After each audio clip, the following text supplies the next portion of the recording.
Kanalımıza abone olmayı, zili aktif etmeyi lütfen unutmayın. Şunu özellikle vurgulamak istiyorum. Burayı terk edenler buraya harcadıkları eforun 2 katını da kapatmak için harcadılar. Bu çok ciddi bir motivasyon. Yani bir takım kendilerine gerekli olan parçaları da aldılar anlamına geliyor. Tarihin sıfır noktası Göbekli Tepe. Şaşırtıcı anıtsal mimarisiyle 2018 yılında UNESCO Dünya Mirası listesine giren Göbekli Tepe, 12 bin yıllık geçmişiyle insanlık tarihiyle ilgili bilinen birçok gerçeği değiştirdi. Harran Ovası'na hakim bu tarih öncesi yerleşimin sınırlı bir bölümü kazılmış olsa da sıra dışı bulguları Neolitik çağ ile ilgili pek çok bilgiyi alt üst etti. Şanlıurfa'nın Örenci köyü yakınlarındaki Göbekli Tepe kazılarını 1995 yılında Alman arkeolog Profesör Doktor Klaus Schmidt başlatmıştı. Klaus Schmidt'in 2014'teki ölümüne dek tam 20 yıl boyunca bu kazılar devam etti.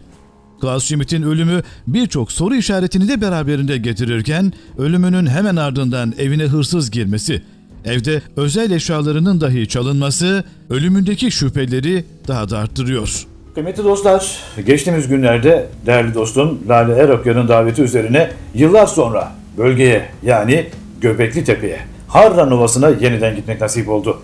Havasından mı, enerjisinden mi bilmiyorum ama katılımcıların bir kısmı orada başka bir his yaşadıklarını dile getirdiler. Araştırmacı yazar Murat İrfan Arcabay'ın mekanın atmosferi altında verdiği bilgilerse çok önemli.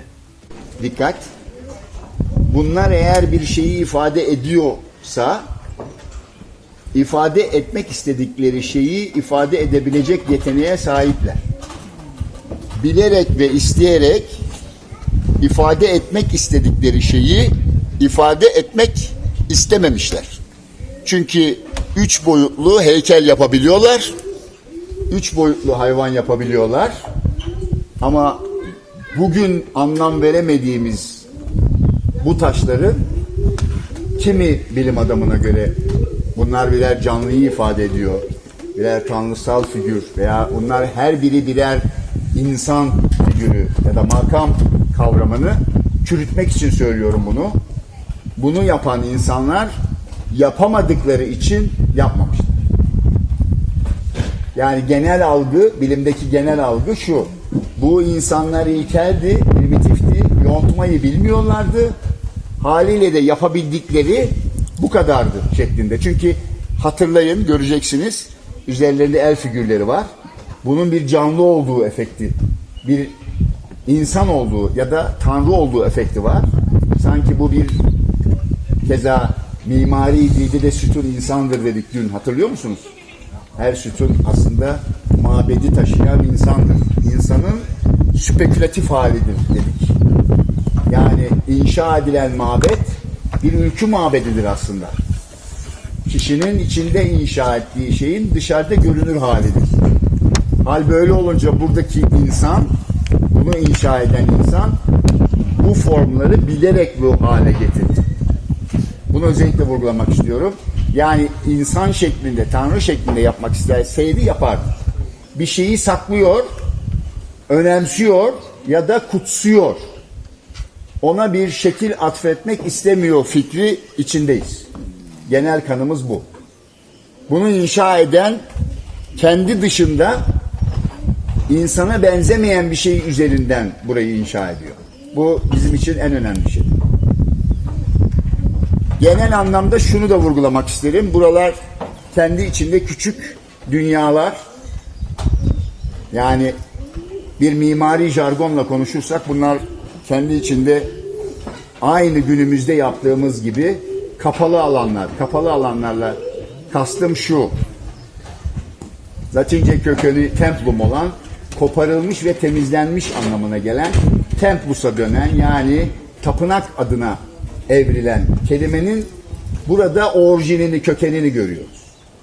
Dışarıya olan ait her şeyi kabul etmiyor, içerisini ayrı bir alan olarak görüyor. Bu da buranın kutsal alan olma olasılığını ileri bir yere götürüyor ve zemini su geçirmez hale getiriyor. Yani zeminini dışarıdaki zeminden farklı kılıyor. En basit anlamda şunu söyleyebilirim: burası Burası dışarısı gibi değil. Burası ritüelik. Burası tiyatro. Burada dışarıdaki zaman çalışmıyor. Burada kendi zamanı var. Kendi özgün dilimi var. Anlamına geliyor. Ortada iki figür kendi içinde hep şu tartışmaya getirdi. Eril ve dişil kavramını getirdi. Peşi sıra buranın bir kapı olduğu, bir eşik olduğu kavramını getirdi. Bir tarafı bir tarafa, diğer tarafı bu tarafa açan bir kapı olduğu fikrini getirdi. Etrafında yine ortayı yücelten ve onu taklit eden daha alt seviyede hiyerarşik olarak daha küçük tanrılar diyebileceğimiz bir heyete, yani bir daireye, heyet bir merkeze bakan, hepsinin tek noktaya odaklandığı, keza bunların yüzü olup olmadığı fikri net değil. Ama benzer heykellerde bu tür ince figürler yapılıyor ve T olarak gördüğümüz kısmın yüze yakın bir forma yakın olduğunu düşünüyoruz. Hal böyleyken karşıdaki bize bakan, bakın bize bakan diyorum, ince olan kısmı aslında baktığı yön kabul ediliyor. Yani geniş olan yeri değil yüzü, dar olan yeri yüzü. Hal böyleyken yanındaki iki eli de, önde birleştirilmiş iki eli de bunun aslında bir yöne baktığı fikrini doğuruyor. Etrafta, yani sedirde, değil mi, öyle bir efekti var. Bir oturma düzeni içerisinde 12, 10, 8, 7 farklı sayılar var. Bunları da tabii gökyüzündeki devinime bağlayanlar da var. Oralara girmek istemiyorum. Bunlar aynı zamanda birer loca. Eğer buraları insanlar işlevsel olarak kullandılarsa, bakın oralarda sedirler var. Yani o makama uygun hiyerarşik bireyler buralarda oturdular. Buralarda bir şey yaptılar. Onu henüz çözülmüş değil. Ne yaptıklarını bilmiyoruz. Bir şeyi izlediler mi? Bir şeyi gözlediler mi? Bir şeye katkıda bulundular mı? Yani gözlemci miydiler, katılımcı mıydılar? Ortada biri vardı, bir şey söyledi, bunlar dinledi mi? Ortada bir şey oluyordu, bunlar izledi mi? Ya da ortada olan bir şeye katkıda bulundular mı? Onu bilmiyoruz. Ama şu bir gerçek, bence buranın en önemli kısmı bu. Buradaki bize göre primitif, yani geçmişte yaşamış bireylerin yaptıkları figürler, heykeller öyle diyelim, kendi dönemi içerisinde primitif değildi. Bilerek T yaptılar. Bilerek T yapma kısmı, dünyanın birçok yerinde T tanrılar var. Bu da ister istemez buranın bir mabed olduğu fikrini de ön plana getiriyor. Yani konuşulan, bu saate kadar konuşulan birçok tez mesnetli tez. Yani ben burayı ahır olarak planladım demiyor kimse. Çünkü ahır olarak planlanmış bir hikaye yok dünyanın başka yerlerinde. Bahsettiğim o üç unsur üzerinde duruluyor. Birisi burasının bir alışveriş merkezi, bir buluşma yeri. Burada insanların bir buluşmak için bir motivasyona ihtiyacı var. Bu motivasyonun ilahi, aşkın, bu dünyaya ait olmayan bir motivasyon olduğu düşünülüyor. Keza bu buluşmanın bir işlevsel tarafı da olabilir deniliyor. Ya tanrılarına kurban verdiler ya da kendi nesillerini devam ettirmek için buluştular. Burası evet mecazi anlamda bir pavyondu iddiası da var. Bunun bir üst versiyonu, bu pavyonun bir gen havuzu olduğu, bir gen bankası olduğu, burada bir takım şeylerin teknolojik olarak, evet şu an belki teknolojik bir şey görmüyoruz ama burayla ilgili yine çok spekülatif teoremler var, savlar var. Bu taşların birbiriyle olan ilişkileri ve merkezle olan ilişkileri aynı Stonehenge hikayesinde olduğu gibi belli dönem, saat ve zamanlarda, yani geometrik ritimle çalıştırılabilirse, bunlar birbiriyle ilişkili bir devinim ve dönüşüm içinde ise çalışacak bir şeyden bahsediliyor. Ne çalışır burada onu bilmiyoruz. Yani mekanik anlamda bir saati incelediğinizde en küçük minicik bir çarkın kocaman çarkı çevirdiğini görebilirsiniz. Keza büyük bir çarkın minicik bir şeye hizmet ettiğini görürsünüz. Bir şeyin işlevsel olması onun uhreviyatını, onun ilahi kısmını bozmaz.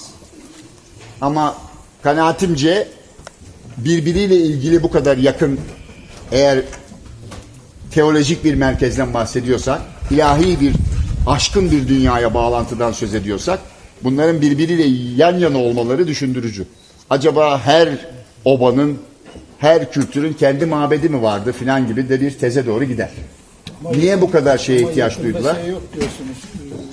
Yerleşim yok. Yok diyorsunuz. Evet, buraya gelme ihtiyacı var. Şu an keşfedilmiş bir yerleşim yok.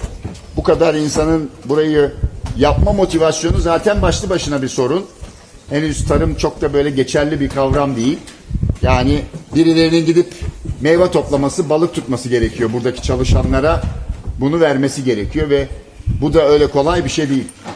Biz birbirimize bile su almakta düşünürken birilerinin çalışan birine gidip yemek getirmesi, ki buradaki sayılar da çok ciddi sayılar.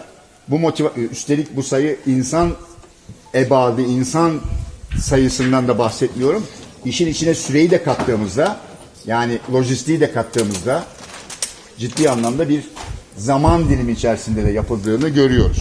Öyle 2 günlük, 3 günlük, 5 yıllık, 10 yıllık bir şeyden bahsetmiyoruz. Evet. Zaman içerisinde yavaş yavaş küçülmüş mabetler. Yani bunları bir şey olarak düşünürsek, bir metafor yapalım. Önce marketler, gross marketler yapılmış, sonra bakkala doğru gitmiş. Yani burada büyük bir şey yapılırken yavaş yavaş o motivasyon kaybolmuş, küçülmüş. Küçüldüğünde de işlevini kaybetmemiş. Bakın bu da önemli bir nokta. Büyükteki büyük, dikkat çekici olan, hacim olarak büyük olan mabedin işlevinin birebir aynısını küçük de yapabiliyormuş demek gibi bir sonuca da varabiliriz. Hocam taş kütlelerin dışında bir şey bulunmamış mı? Evet, bu da güzel bir soru. Burayla ilgili şöyle bir beklenti vardı açıkçası. Burada bir arpa buluruz. Burada bir botanik buluruz umudu vardı. Hatta zaman zaman şu da konuşuldu. Buralar eğer birer sunaksa, burada bir kurban işlevi olayı gerçekleştiyse herhangi bir canlının kemikleri bulunur veya bir yere depolanmış olabilir düşüncesi de oldu. Keza en yaygın olan inanış da bir insan kurban etmek şeklindeydi. Biliyorsunuz eğer tarih binlerce yıl öncesi ise insan kurban edilir, insan kurban edebilir mantığıyla bakılıyor.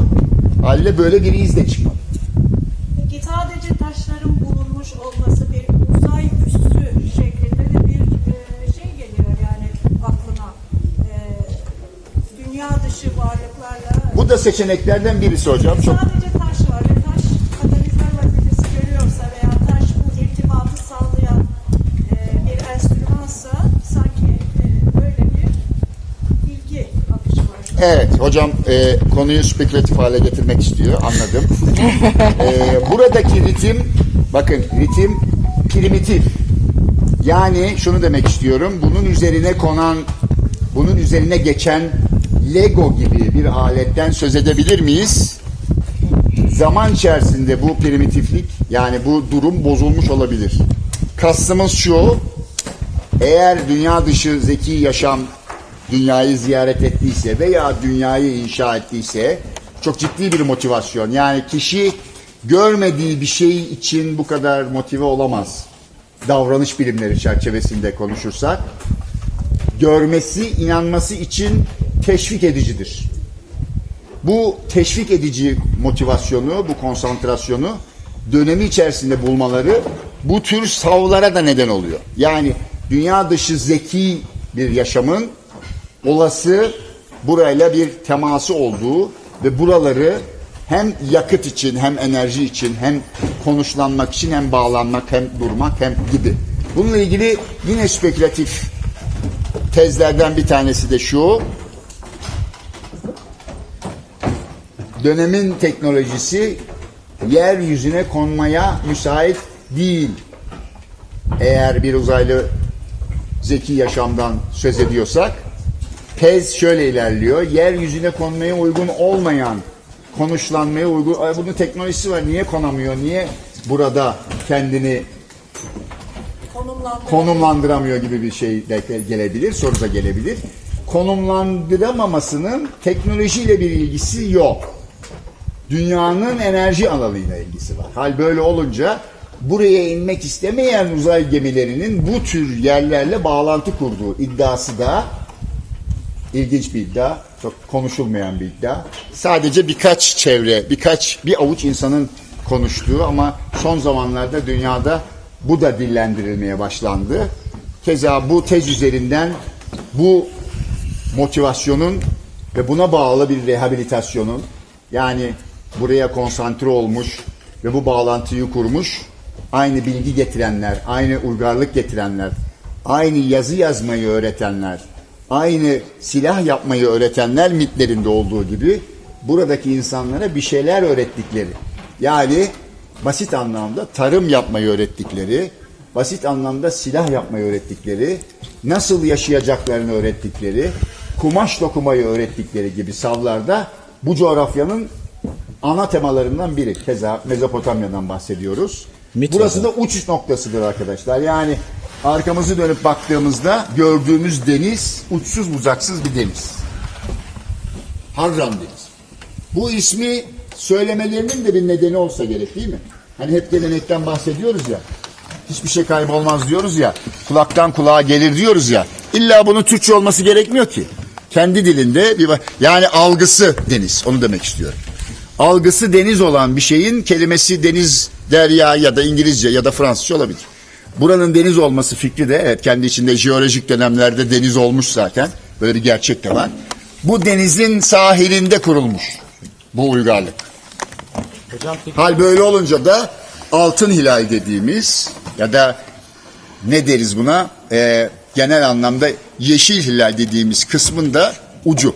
Bu arada unutmayın ki şöyle bir gerçek de var. Arap platosu Anadolu platosunun altına giriyor jeolojik olarak. Bu da senede çok ciddi anlamda bir santimetre yükselmesi anlamına geliyor. 12 bin 15 bin yıl öncesinden hesapladığımızda buradaki yükseliş metrelerle ifade edilebilir. Bu şunu gösteriyor, bunu da vurgulamak isterim. Kendi içinde homojen bir şekilde yükseliyor olabilir ama zamanında bu tapınağın yeri bu kodda değildi. Yani bu ölçekte değildi demek de istiyorum. Peki Yalnız su bu- geçmemesiyle ilgili bir tez var. Su geçmemesiyle ilgili, yani zeminlerinin suya dayanıklı olması ya da bakın hissedebiliyorsunuz daha ne denir ona, dışarıdaki alandan farklı kılmaya çalışması, yani özen göstermesi, öyle diyelim, geçirgen olmayışı kendi içinde birkaç tezi bulunduruyor. Birisi o üremeyle ilgili olan sütle ilgili ayinler yapıldığı söylencesi var. Bir diğeri kanla ilgili ayinler yapıldığı söylencesi var. Bir diğeri de akışkan olan, daha çok görülen, daha çok kullanılan ve daha çok kutsal atfedilen suyla ilgili olduğu teorileri var. Bunun ne amaçla yapıldığı, bunun nasıl bir şeye hizmet ettiği ile ilgili bir fikrimiz yok ama çalışan bir şey olmazsa, konuya böyle bakın, çalışan bir şey henüz burada yok. Burada terk edilmiş bir şey var. Şunu özellikle vurgulamak istiyorum. Burayı terk edenler, buraya harcadıkları eforun 2 katını da kapatmak için harcadılar. Bu çok ciddi bir motivasyon. Yani bir takım kendilerine gerekli olan parçaları da aldılar anlamına geliyor. Bu parçalar nedir onu bilmiyoruz. Bu parçalar işlevsel parçalar mıdır? Ya da gözümüzün önünde duruyordur da biz onun ne olduğunu bilmiyoruzdur da olabilir. Ancak birbiriyle uyumlandığında, birbirine takıldığında Lego gibi çalışan bir şey de olabilir. Bunun üzerine geçen bir şeyden de bahsedelim. Biraz böyle şey yapalım, bilim kurgu yapalım. Biraz Hollywood yapalım. Bunun üzerine geçen bir makineyi düşünsenize. Bunun üzerine geçen bir makina oradaki sıvıyla besleniyor ve bu geçen makineler birbirlerine, bakın ütopik bir bilim kurgu yapıyoruz. Birbirlerine dişli gibi bağlanıyor makineler ve bunlar bir şeyi çalıştırıyor. Neyi çalıştırıyor? Bilmiyoruz. Hadi Stargate filmini seyredin. Belki de oradadır. Hocam Anladım. karbon testiyle mi bu 12 bin yıl? Öyle gözüküyor. Öyle gözüküyor. Son zamanlarda kafatası filan da buldular ama ben çok da şeyle ilgili olduğunu düşünmüyorum. Yani insanlarla ilgili çok fazla bir şey yok. Buyurun hocam. 2500. 2500. Evet, yeni. Sonraki evre. Evet. Kendi döneminde insanla ilgili bir emare yok. Yani bu T taşlar bana biraz da hatırlattı. Çarmıhar gerilme olayı gibi bir şeydi. Yani haç üzerinden konuşabiliriz. Haç çok kadim bir sembol. Haliyle bu da onların ilk örneklerinden bir tanesi. Haç sembolü kendi içinde dünyadaki yatay güçleri, yani yatay güçlerle kastımız şudur. Doğu, batı, güney, kuzey gibi düşünün. Bu yönlerin kendi içinde bir geometrisi olduğu, bu geometrinin bir takım yıldızları işaret ettiği, bakın ay, güneş, keza burada da bir sürü önemli yıldız işaretleriyle karşılaşıyoruz. Yani burada burayı yapan insanlar geometri biliyorlardı demek istiyorum. Astronomi biliyorlardı demek istiyorum. Aritmetik biliyorlardı. Yani ritim biliyorlardı demek istiyorum. Bunlar sizin için çok doğal kelimeler gelebilir. Çünkü biz bu dünyada doğduk. Biz konuşmayı bile sonradan öğrendik arkadaşlar. Biraz böyle bir gidin 6 yaşına doğru, 5 yaşına doğru. Sadece duygudan ibaret canlılarız. Kendimizi giydiriyoruz. Bu arkadaşlar da kendilerini giydirmişler. Bu giydirme eylemi buradaki duygunun adresini gösteriyor. Yani burada güçlü bir duygu var. Bu duygu bir aritmetik öğrenme ihtiyacı doğurmuş. O duyguyu ifade edebilmek için, o içindeki duyguyu ifade edebilmek için bir şey yapmış. Bu dizgeyi şöyle anlatabilirim, biraz felsefi olacak. Duygudan ibaretiz. Duygularımızı algılarımızla algılıyoruz, anlıyoruz. Algıyı anladıktan sonra onu imajine ediyoruz. Bakın, insan böyle bir canlı. İmajine ettikten sonra tasarıma çeviriyoruz. Tasarımdan sonra projeye çeviriyoruz. Sonra uyguluyoruz. Bakın, kendimize ne kadar uzak olduğumuzu anlatmak için söylüyorum. Uyguladığımız şeyle duygu arasında o kadar çok duvar ve kapı var ki, ama biz okullarımızda şunu öğretmek zorundayız. Bence en önemli sorun Göbekli Tepe sorunundan öte düşünce biçimimizi değiştirmek.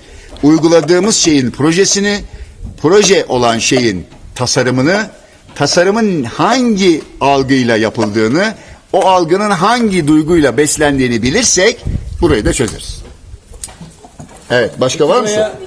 Yağmur yağdığında Biraz onlar hakkında da konuşalım. buraya mesela yağmur yağdığında nasıl bir su oluşumu oluyor? Güzel, onu henüz çözemiyoruz. Güzel bir soru geldi.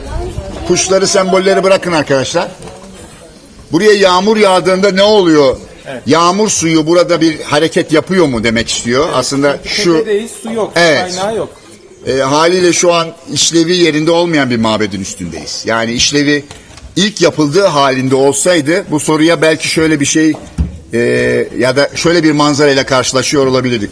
Bu dönem, yani yapıldığı dönem, burası çok yağmur alan bir dönem arkadaşlar. Burası orman, burası yeşil, burada akan sular var. Burası bugünkü haliyle değil, bugünkü haliyle değerlendirmeyin konuyu. Hal böyle olunca üstadın sorduğu soru üzerinden şöyle bir yargıya da varabiliriz. Eğer suyla ilgili bir ayin yapılıyorsa, suyun burada bir devinme hareketi yapma olasılığı var mı? Var. Suyun devinme hareketi yaparken oluşturacağı bir enerji var mı? Ortaya çıkaracağı bir enerji var mı? Var. Konuya hidro boyutuyla baktığımızda bir enerjiden de söz edebiliriz. Güzel bir soruydu. Teşekkür ederim. Semboller konusuna gelince, ben buradaki en değerli sembolün bu T'ler olduğunu düşünüyorum. T'lerin üzerine giydirilen her şey T'yi ifade etmek için değil. T buraya ait bir şey değil, semboller buraya ait bir şey. Yani üzerindeki semboller T'lerin kıyafetleri. Yani T'lerin hiyerarşilerinden bahsediyor aslında. Kostümlerinden bahsediyor. Bu general diyor, bu onbaşı diyor, bu çavuş diyor, bu kaptan diyor, bu o diyor, bu şu diyor. Bunlar birer pırpır. Bunlar hiyerarşisini gösteren, bizim anlayamayacağımız, anlıyor gibi yapabiliriz, akşama kadar size sembolü anlatabilirim. Yalan. Kendimizi kandırırız. Buyurun. Curuf var. Yani şöyle arkeolojik bir kazıda bilerek koyulan malzeme ile üzeri örtülmüş malzeme arasında ciddi bir katman oluşur. Curuf diyoruz ona. Yani inşaatta kullanılan, oraya ait olmayan malzemeyi döktüğümüz bir yer vardır. Bak mesela burada bir curuf alanı var, bakın şurada. Buradan çıkan malzemeyi şuraya döktük. Ne oldu? O taşlar oraya ait değil. Bunu biz biliyoruz. 10.000 yıl sonra biri orada kazı yaparsa biri diyecek buradan bir şey almış oraya dökmüş diyecek. O orada kayıtlı. Haliyle buranın kapatıldığı fikrinde sabit ilim. Onu biliyoruz. Hocam bir de bir şey sorabilir miyim? Şuradaki bir şey var, oluk gibi bir şey var. Şurada bakın bir delik var şurada. Oradan buraya sıvı herhangi Yok yok o olabilir mi? Yok yok. Tepedeyiz. Tepe noktasında olduğumuz için. Yani olası öyle seçeneklerimiz var tabii yani çoğaltabiliriz. Hadi biraz yürüyelim şöyle. Bakalım yakından gelin. Var olmaz mı? Çok, aralarında binlerce yıl var ama çok benzer, çok yakın kültürlerin burada seyahat ettiği fikri var. ben kaçırmış olabilirim. Kaçırmadınız. Bunu biz yapmadık. Yok.